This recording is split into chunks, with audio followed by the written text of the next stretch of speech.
Hey, my name's James Kelly and I'm the inventor of HexaCube dice. Thought I'd make a little video, show you what they are, kind of show you how they work. HexaCube dice are just 7 18-sided dice that replace traditional polyhedral dice.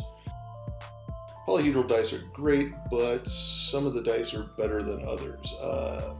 D4s don't roll very well. You roll them and they just kind of bounce around, flap on the table.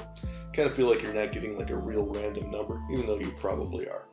D20s roll a little bit too much, but the main problem with D20s is the way that they're manufactured. They're just off a little bit. Anytime you're using a traditional polyhedral D20, it's going to be a little bit off. HexaCubes do a lot to address both of those problems. They take a little bit of time to get used to, but only like a few minutes, and I'm going to show you how to use them right now. So the first question that most people have about HexaCube dice is how do you tell them apart?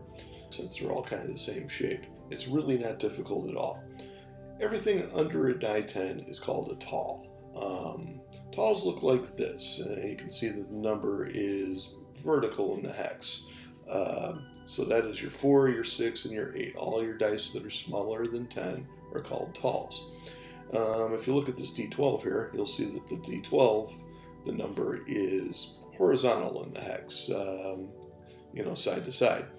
And that's true for everything that is higher than 8. So your die 10, your die 12, your die 20, which is a little bit different. We'll get to that. And your percentile dice, like this one right here, printed long ways. That's wide.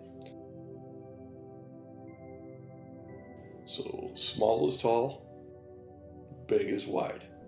And then the other thing you need to know is that 6s and 10s are what's called square. So this is a die 10 right here, and it's square. You can see the number on there. All the other die are called diamonds. Let's take this die 4 here. This one 4 is a diamond. Diamonds are also divisible by 4, so you can remembering that 6s and 10s are square, or everything divisible by 4 is a diamond. Either way. So that makes all the dice different. Your 6 is a tall square, your 12 is a wide diamond. All the dice have their highest number marked with a little pip next to it. So your die 4 will have a little dot next to your die 4. While you're getting used to them, you'll probably use that a little bit. And that's how you tell them apart, especially at first.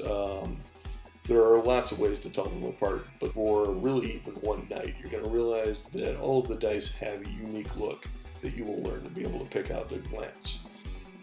Let's talk about die 20s. So polyhedral die 20s, the traditional ones, are the ones that are least fair.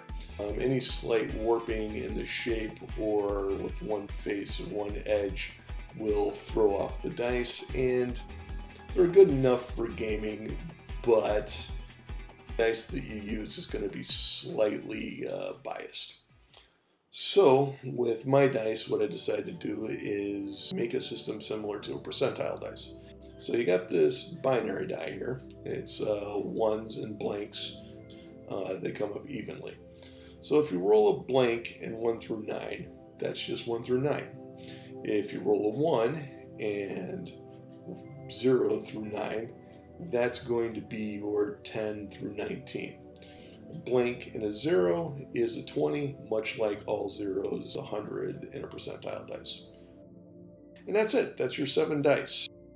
How the numbers work, I'm not going to cover in this video. If you go to rollhexacubes.com, it explains to you how all this works, how I can make a fair die 8 out of 18-sided dice. But for now, that's pretty much it. That is what HexaCubes are and how you use them.